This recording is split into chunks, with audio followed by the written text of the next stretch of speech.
कहानी शुरू होती है एक छोटी सी जगह में, जहां प्रोफेसर जॉन ओल्डमैन अचानक सब कुछ पैक करके कहीं और जाने वाला होता है। कॉलेज के उसके दोस्त थोड़े हैरान हैं। सब उसके घर आ जाते हैं फेयरवेल देने। भाई तू जा क्यों रहा है? कोई प्रॉब्लम है क्या? सब ठीक तो है? एडिथ मुस्कुराते हुए कहती है, तू जब यहाँ आया था तब भी ऐसा ही दिखता था, अब भी वैसा ही है। तू बूढ़ा क्यों नहीं हो रहा? बातों बातों में डैन को जॉन के शोकेस में कुछ दिखता है। एक मैग्डालेनियन फॉसिल, लाखों साल पुराना लगता है। जॉन हर 10 साल में अपनी जिंदगी समेटता है, चुपचाप किसी और शहर चला जाता है। इतनी अच्छी नौकरी, इतने अच्छे दोस्त, फिर ये अचानक जाने की क्या जरूरत थी? इतनी बार ये सवाल पूछे जाने के बाद जॉन आखिरकार झिझकते हुए एक ऐसा राज बताता है जिसे सुनकर सब सन्न रह जाते हैं। वो कहता है, सोचो, अगर आज के जमाने में कोई ऐसा आदमी हो जो असल में 14,000 साल पहले जन्मा हो, एक आदि मानव, क्रो मैग्नन मैन, और वो आज भी जिंदा हो। डैन हंसते हुए कहता है, क्या तुम कोई साइंस फिक्शन किताब लिख रहे हो या कोई नई स्टोरी सोच रहे हो? जॉन मुस्कुराता है, शायद। अब ये आइडिया सबको काफी फैसिनेटिंग लगने लगता है। हर कोई सोच में पड़ जाता है, अगर ऐसा पॉसिबल हो तो क्या क्या हो सकता है? डैन कहता है, क्रो मैग्नन इंसान और हम में इतना ज्यादा फर्क नहीं था। शायद वो लोग थोड़े पतले और लंबे होते होंगे, लेकिन वो भी बेसिकली हम जैसे ही थे। एडिथ थोड़ा संदेह के साथ पूछती है, पर अगर वो आदमी आज भी जिंदा होता तो क्या अब भी किसी गुफा में रह रहा होता? डैन जवाब देता है, नहीं, अगर उसके पास हमारी जैसी नॉर्मल इंटेलिजेंस है तो जाहिर है वो अपनी सराउंडिंग से सीखता, अडॉप्ट करता, इवॉल्व हो गया होता। जॉन कहता है, अगर मैं सच में ऐसा इंसान हूं जो 14,000 सालों से जिंदा है, तो जाहिर है मैंने भी इस दुनिया के साथ साथ प्रोग्रेस किया होगा। मैं भी आज के इंसानों की तरह ही कपड़े पहनता हूं, वैसे ही घर में रहता हूं, और शायद एक नॉर्मल इंसान की तरह मेरा भी एक फैमिली होता। वो आगे कहता है, अगर मेरे अंदर क्यूरियोसिटी है तो मुझे दुनिया की कई मिस्ट्रीज और अलग अलग चीजों का नॉलेज भी होगा। अब डिस्कशन एक और गहरे सवाल की तरफ बढ़ता है, आखिर कोई इंसान इतना लंबा कैसे जिंदा रह सकता है? इस पर हैरी बायोलॉजी की टर्म्स में जवाब देता है, देखो, इंसान का शरीर थियोरेटिकली 190 साल तक जिंदा रह सकता है। हमारे बॉडी पार्ट्स जैसे कि पैनक्रियास हर 24 घंटे में अपने सेल्स रिजेनरेट करते हैं।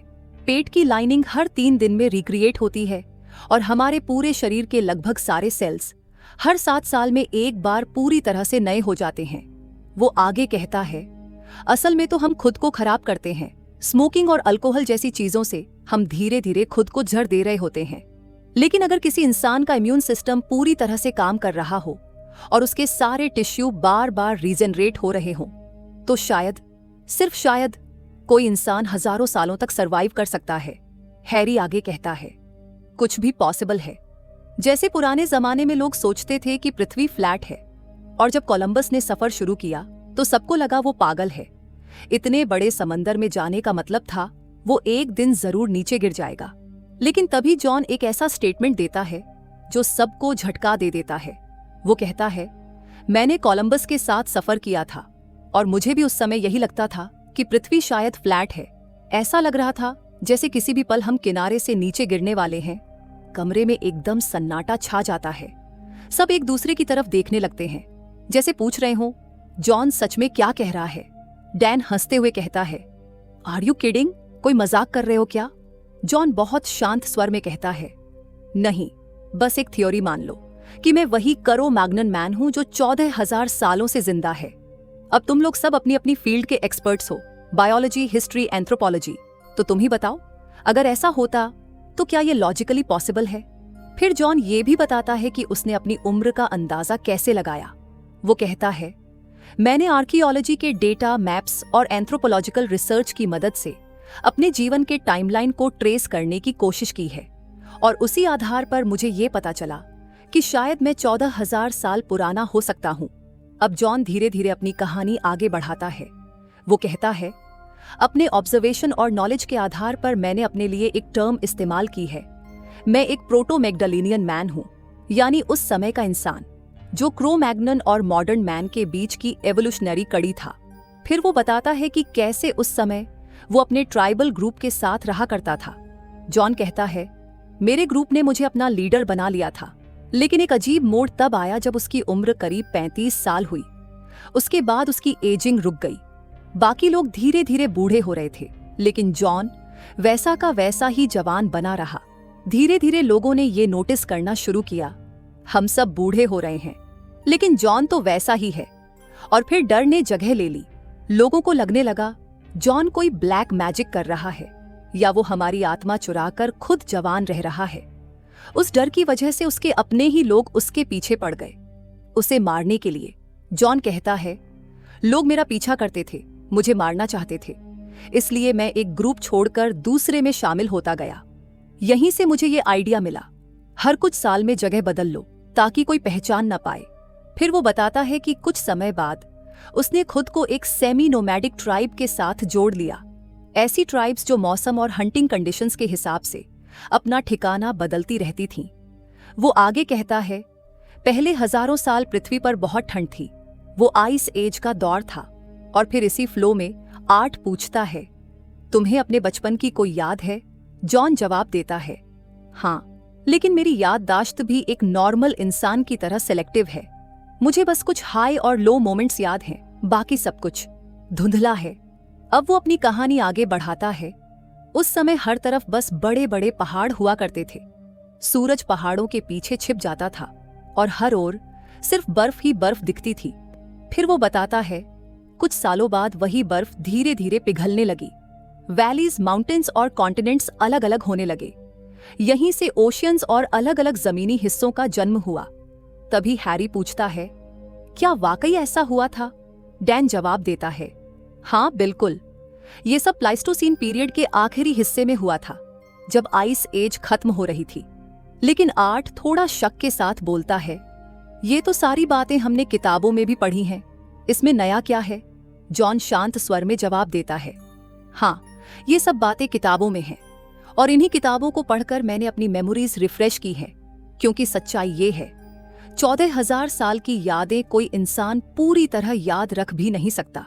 फिर वो एक और चौंकाने वाली बात बताता है, मैंने वैन गॉग से पर्सनली मुलाकात की थी, हम अच्छे दोस्त थे, और आज भी मेरे घर में उसकी एक ओरिजिनल पेंटिंग टंगी हुई है जो उसने मुझे दी थी।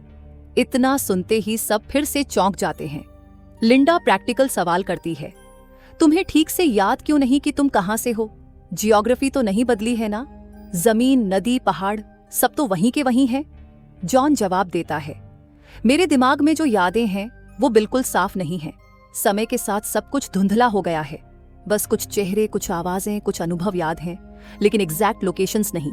जॉन कहता है, मेरी यादों में सिर्फ जंगल, पहाड़, नदियां होती थीं, लेकिन आज जब मैं इस दुनिया को देखता हूं तो सिर्फ बड़ी बड़ी इमारतें, पुल और आईफिल टावर जैसे ढांचे ही नजर आते हैं। वो पुराने जंगल और पहाड़ अब कहीं नहीं दिखते। फिर वो कहता है, जैसे जैसे दुनिया डेवलप होती गई, चीजें ज्यादा विजिबल और ट्रेसेबल होती गईं।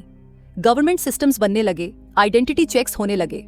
1942 में बेल्जियम में मुझे 1 साल की जेल भी हो गई थी, डुप्लीकेट आइडेंटिटी के डॉक्यूमेंट्स बनाने के कारण। जॉन बताता है, मैंने अपनी पहचान छुपाने के लिए कई बार अपनी मौत तक को फर्जी बना दिया। एक बार तो अपने ही बेटे से मिला, लेकिन एक अजनबी बनकर। 1990 में मैं अमेरिका आया, एक फ्रेंच बनकर, और यहीं बस गया। तभी आर्ट सीधा सवाल करता है, तुम हमें ये सब क्यों बता रहे हो? जॉन बहुत शांत आवाज में कहता है, बस मन में आया कि तुम लोगों को अलविदा कहूं, एक ऐसी पहचान के साथ जो असली है, ना कि उस नकली पहचान के साथ जिससे तुम मुझे जानते हो।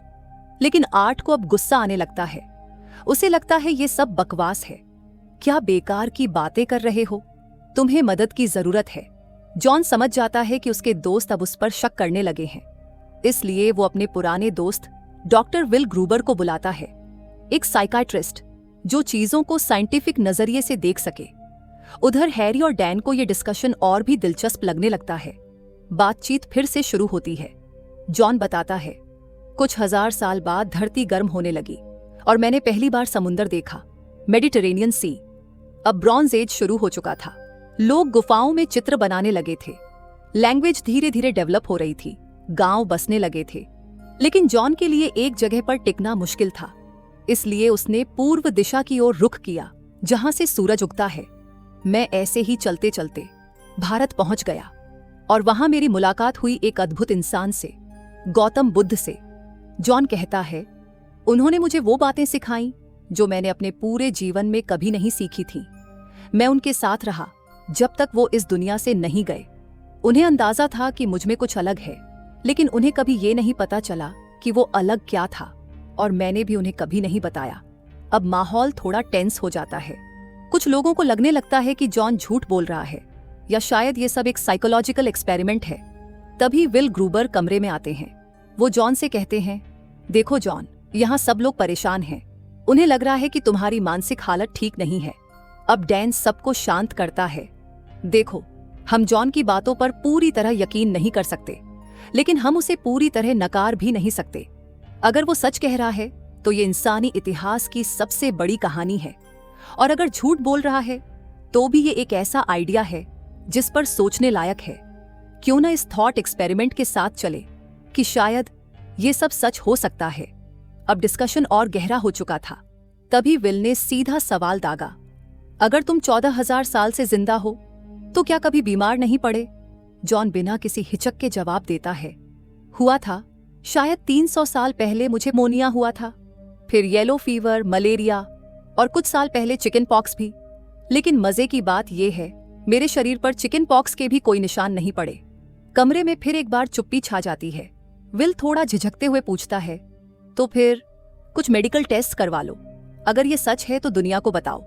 जॉन शांत स्वर में कहता है, मैं कुछ साबित करने नहीं आया। मैं नहीं चाहता कि दुनिया मेरी पहचान जान जाए। अब बात एजुकेशन पर आती है। जॉन कहता है, मेरे पास कई पीएचडी डिग्रीज हैं। मेरी पहली डिग्री थी बायोलॉजी, ऑक्सफोर्ड यूनिवर्सिटी, 1940। लेकिन मैं कोई जीनियस नहीं हूं। मुझे भी नए इन्वेंशंस और कॉन्सेप्ट्स को समझने में समय लगता है। मेरे पास बस एक चीज है, वकाहत। जॉन, क्या तुम्हें कभी ऐसा लगा कि अब बस बहुत हो गया, अब मर जाना चाहिए? जॉन बहुत धीरे से जवाब देता है, नहीं, ऐसा कभी नहीं लगा। विल गुस्से से कहता है, तो तुम तो बहुत लकी हो। ना कोई एक्सीडेंट, ना इलनेस, ना कोई बड़ी इंजरी। तुम जिंदा रहे, और जिनसे तुम प्यार करते थे वो सब मरते गए। जॉन का चेहरा गंभीर हो जाता है। हाँ, पहले मुझे रिग्रेट हुआ करता था, बहुत इमोशनल था मैं। लेकिन वक्त के साथ मैंने एक्सेप्ट किया कि शायद मैं शापित नहीं हूं, बस अलग हूं। लेकिन विल अब अपनी बात पर अड़ा हुआ है। नहीं, तुम शायद सच में शापित हो सकते हो। तुम लोगों की आत्माएं लेकर जिंदा हो, क्योंकि अगर एक केवमैन मेरे सामने बैठा हो सकता है तो कुछ भी पॉसिबल है। इतना कहते ही विल अपनी गन निकालता है। मैं मरकर तुम्हें दिखाता हूं कि तुम मरते हो या नहीं। जॉन घबरा जाता है। मैं इमॉर्टल नहीं हूं, मैं बस अब तक मरा नहीं हूं। कुछ पल खामोशी छा जाती है। विल गुस्से में कांपता है, फिर धीरे से गन नीचे करता है और चुपचाप वहां से चला जाता है। सब लोग सन्न। हैरी धीरे से सबको बताता है, विल की पत्नी पिछले हफ्ते ही कैंसर से गुजर गई थी। शायद इसलिए वो अब इमोशनली अनस्टेबल है। जॉन बाहर जाता है, विल से माफी मांगता है और उसकी गन हाथ में लेकर देखता है। ये तो खाली है। वो समझ जाता है विल गुस्से में था, लेकिन शायद उसे किसी को नुकसान पहुंचाने का इरादा नहीं था। उधर एडिथ अब भी जॉन को पीठ पीछे गालियां दे रही थी और जॉन बुदबुदाता है, एक और कर्स। लेकिन देखो, मैंने कभी पानी के ऊपर नहीं चला, ना ही किसी को मरे हुए से जिंदा किया है। मैं मिथोलॉजी की बात कर रहा हूं, और अगर गौर से देखो तो क्रिश्चियनिटी की कई बातें पेगन मिथ्स से मिलती हैं। सैंडी गुस्से से चिल्लाती है, तुम मेरे रिलीजन को किसी मिथोलॉजी से कंपेयर नहीं कर सकते जॉन, ये डिसरिस्पेक्ट है। एडिथ, जॉन कह रहा है कि क्रिश्चियनिटी के जो शुरुआती लीडर्स थे उन्होंने जानबूझकर कुछ हिब्रू मैन्युस्क्रिप्ट्स को फर्जी कहा और पेगन धर्म से कई बातें ले ली, जैसे virgin birth, resurrection, divine sonship. ये सब आइडियाज पहले से मौजूद थे। सोचो, अगर तुम बुद्धा और क्राइस्ट की टीचिंग्स को कंपेयर करो तो दोनों ने हमें बस एक ही बात सिखाई, काइंडनेस, ब्रदरहुड और प्यार। मुझे याद है, एक बार मैंने एक पहाड़ी पर टीचिंग्स दी थी। तब किसी ने मुझसे पूछा, who do you think I am? Christ ने तब लोगों को एक चॉइस दी थी, और आज मैं भी वही चॉइस तुम सबको देता हूं। एडिथ की आंखों में आंसू थे। वो पूछ बैठी, क्या तुम ही जीसस क्राइस्ट हो? उसी पल विल भी वापस आ गया और ये सब देखकर वो गुस्से से फट पड़ा। ये सब क्या है जॉन? तुमने सबका दिमाग खराब कर दिया है। तुम्हारी बातों से एडिथ का फेथ टूट गया है। लोग अब साइंस पर भी डाउट करने लगे हैं। जॉन कुछ देर के लिए घर के बाहर चला गया। सैंडी उसके पीछे गई। उसे जॉन से प्यार था। मैं तुम्हारे साथ रहना चाहती हूँ, लेकिन मैं रुक नहीं सकता। एक वक्त आता है जब मुझे फिर से आगे बढ़ना पड़ता है। दूसरी ओर विल को लगने लगा कि जॉन मानसिक रूप से अस्थिर है। उसे लगता है जॉन बस पुरानी किताबों से प्रभावित है और एक फैंटेसी में जी रहा है। डैन सोचने लगता है कि शायद वो किसी हेलुसिनेशन में है। थोड़ी देर बाद जॉन लौटता है। विल अब और भी ज्यादा गुस्से में है। ये सब बंद करो जॉन, तुमने हमारे बिलीफ्स तोड़ दिए, अब सबका फेथ हिल गया है। जॉन समझ गया था, इंसान सच सुनना नहीं चाहता, उसे बस कंफर्ट चाहिए, a clean ending, simple answers. इसलिए वो कहता है, मैं मजाक कर रहा था, तुम लोगों ने खुद ही मुझे हिंट्स दिए कि मैं यंग दिखता हूं, वो फॉसिल, वो पेंटिंग, मैंने बस एक स्टोरी बना ली। हो सकता है इस पर एक किताब भी लिखूं। एडिथ को राहत मिली। हैरी और डैन फिर भी डाउटफुल थे। आर्ट गुस्से में था। सैंडी और लिंडा अब भी बिलीव करती थीं। लिंडा जाते जाते कहती है, आप सच बोल रहे थे, इसीलिए आपका नाम दी ओल्ड मैन है। सब चले गए, बस सैंडी और विल वहीं रह गए। सैंडी जॉन के पास बैठती है। तुम्हारी जिंदगी में कितनी औरतें आई होंगी ना? जॉन हल्की मुस्कान के साथ कहता है, हाँ, औरतें तो बहुत आईं, लेकिन एक टाइम पर चीजें बहुत ही सीरियस हो गई थीं। ऑलमोस्ट 7 साल पहले जब मैं हार्वर्ड में पढ़ा रहा था, तब मेरा नाम था जॉन टी पार्टी। इतने में विल चौंक जाता है। क्या तुम 7 साल पहले हार्वर्ड में केमिस्ट्री पढ़ाते थे? तुम जॉन टी पार्टी नहीं हो सकते। जॉन का चेहरा भी बदल जाता है। विल धीरे धीरे और गहराई में जाता है। जॉन टी पार्टी, वो मेरे पिता का नाम था, हार्वर्ड में केमिस्ट्री पढ़ाते थे। विल चिल्लाने लगता है, मैं इस बात को रिजेक्ट करता हूं, तुम मेरे पिता नहीं हो सकते। जॉन शांत रहते हुए धीरे से कहता है, तुम्हारी माँ का नाम नोरा थॉम था, राइट? और हमारे पास एक पेट डॉग था, वूफी थॉम। विल की आंखें खुली रह जाती हैं। ये सब वही है, यही मेरे पिता हैं। जब विल सिर्फ 3 साल का था, उसके पिता अचानक उसे और उसकी माँ को छोड़कर चले गए थे। आज उसे पहली बार सच्चाई पता चलती है। विल फूट फूट कर रोने लगता है। वो संभल नहीं पाता। उसे एक जोरदार इमोशनल ब्रेकडाउन होता है और फिर वो वहीं पर गिर जाता है। उसे हार्ट अटैक आता है। वो अपनी जान खो देता है। पुलिस आती है और उसका शव ले जाती है। जॉन, जो हमेशा खुद को काबू में रखता था, इस बार अंदर से पूरी तरह टूट जाता है। सैंडी सब कुछ देखती है। उसे पहली बार क्लैरिटी मिलती है। जॉन जो कह रहा था, वो सब कुछ सच था। उसने अपने ही बेटे को पहली बार देखा था और उसकी मौत भी देखी। आखिरी सीन में जॉन अपनी गाड़ी में बैठता है। चेहरे पर कोई इमोशन नहीं है। वो साइलेंटली गाड़ी स्टार्ट करता है और वहां से निकल जाता है। थोड़ी दूर जाकर रुकता है। वो सैंडी का इंतजार करता है। सैंडी आती है। उसकी आंखों में उम्मीद है और फिर दोनों साथ में चले जाते हैं। यहीं पर यह कहानी खत्म होती है।